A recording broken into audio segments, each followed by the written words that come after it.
Chill Funky Remix.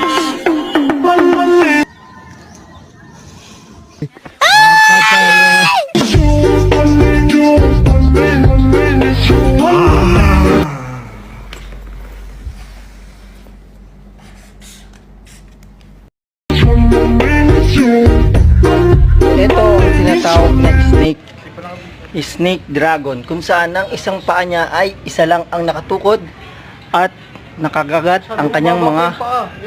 Ito naman ang wind of eagle. Tigil yan. Yan, eagle, yan. Yan, tinuturo sa atin ni Kapitan D. Ito ng hammer punch.